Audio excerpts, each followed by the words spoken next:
Hello and welcome to my channel. Today's movie is A Street Cat Named Bob. It is a British biographical drama film from 2016. This movie is based on the real-life story of James Bowen. He wrote a series of memoirs about his life with his cat Bob, and the movie is based on the book of the same name. If you ever wanted a true story where a cute cat saves a human from destruction, you have come to the right place. Be careful for spoilers. The movie opens with a homeless busker James Bowen who is struggling to survive. Poverty has forced him to rummage through dumpsters to find food. He picks a piece of bread off the street to eat. He is living on the streets of London and down to his last bits of change. One day he is offered some heroin. He tries to resist but eventually gives in. He overdoses on the drug but survives because he is taken to the hospital in time. His support worker Val visits him in the hospital, and we learn that he is a former heroin addict. He also has hepatitis. He is undergoing treatment for drug addiction and is on a prescription for the drug methadone. Val tells him that if he takes heroin again, he will overdose and most likely die. We learn that James is not welcomed by his parents and that he has no one to help him. Val gives him his possessions and asks him to sing a song for her. James is back on the street busking and trying to survive. Val gets James into emergency housing somehow because she thinks it's his last shot and that he has no support system. James is overjoyed with his new housing accommodations and is amazed by the hot water at his new place. He promises Val that he will be present at the next council meeting and will continue with the program.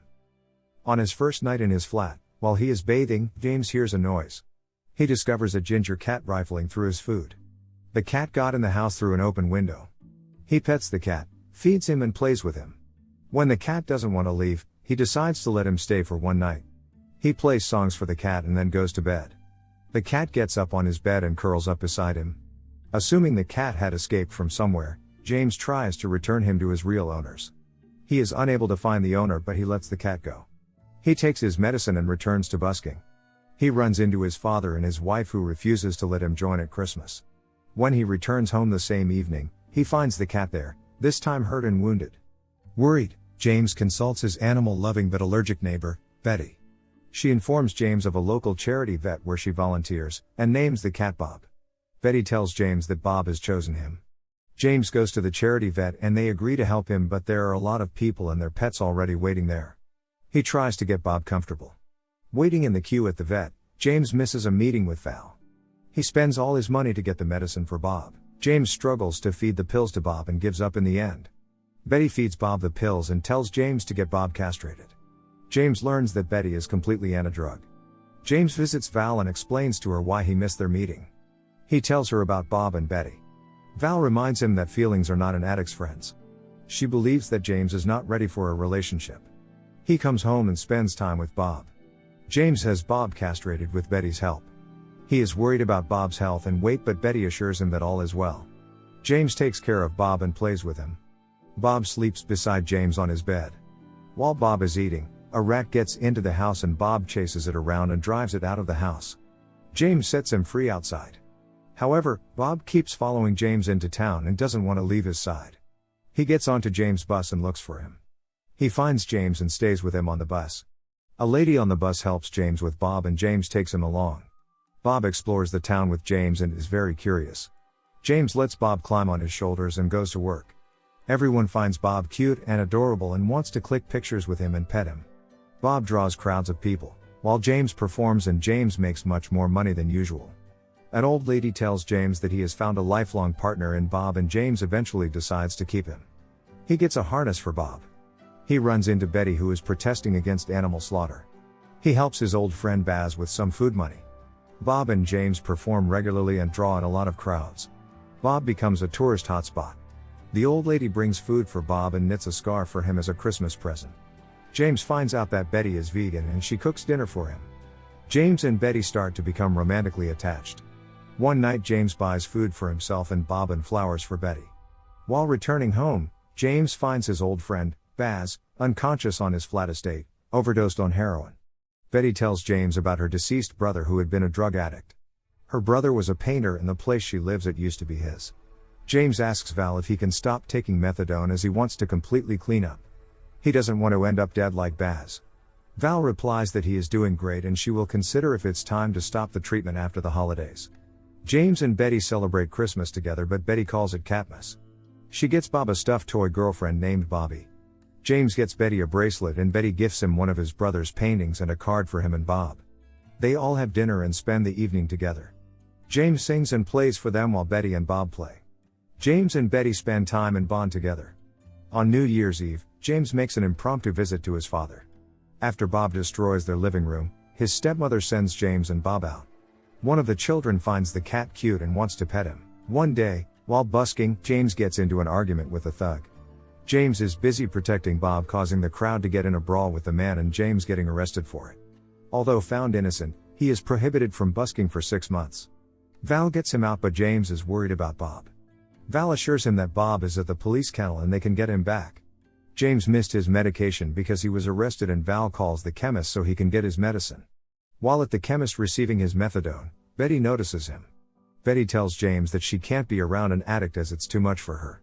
Betty reminds James that if he can't sing then he won't be able to make any money. She is surprised that all James is worried about is the cat. James is low on cash but he gets Bob back. Later on, James visits the offices of the Big Issue to make some more money for him and Bob. He starts selling the Big Issue with Bob as his companion. People love him and Bob together and everyone wants to click pictures with Bob and pet him. He starts selling a lot of magazines which makes another vendor jealous. A journalist approaches him and does a piece on him and Bob. James and Bob get around town on a bicycle and they start doing well. After being accused of illegally selling magazines on another vendor's patch, James and Bob are banned for a whole month. James meets Betty but she is distant. He stops Bob from eating a frog. James is really low on cash but he always buys food for Bob. He can't afford to buy food for himself so he survives by eating at soup kitchens. He is forced to rummage through waste bins to find food for himself. He finally runs out of cash even for Bob's food and risks busking at subway stations and street corners. Betty sees him busking and reminds him that he could get arrested. James replies that he has to do this for Bob and himself. They argue in public and Betty says that the only people who shout in public are junkies and those who fall in love with them, revealing that she has fallen in love with James. She leaves after saying that she can't do this again. The 1-month ban is over and James and Bob start selling the magazines again. James gets into an argument with a rude woman trying to buy Bob off him. She says that she wants him to sell Bob to her so she can give Bob a decent home. James refuses. A crowd gathers and Bob runs because he is scared of a dog.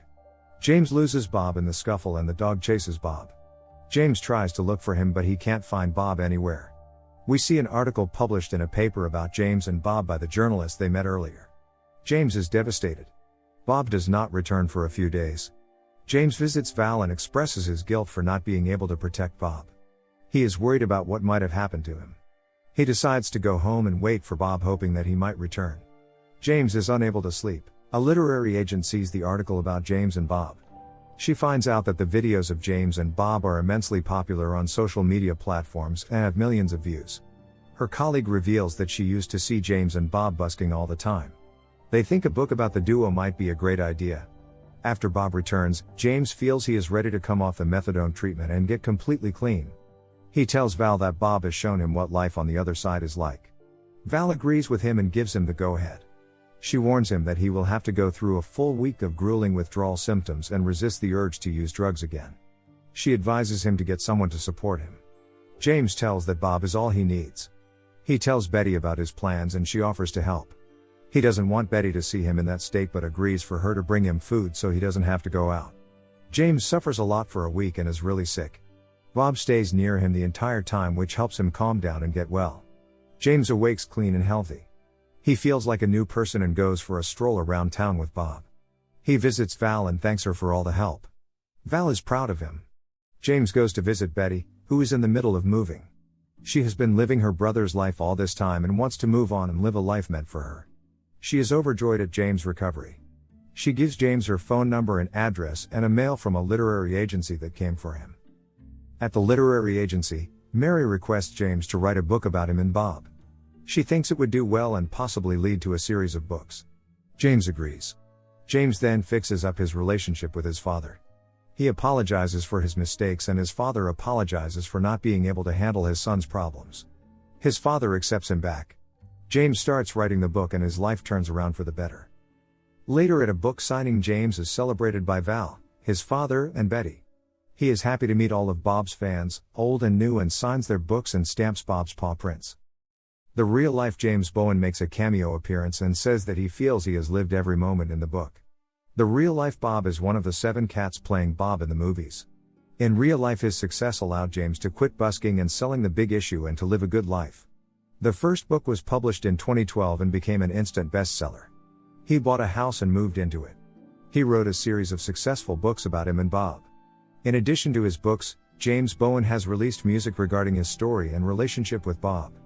The charity singles And Then Came Bob and Time to Move On were released by Macaw Fairy Music in 2018. Sadly, the real Bob was found dead on 15th of June 2020.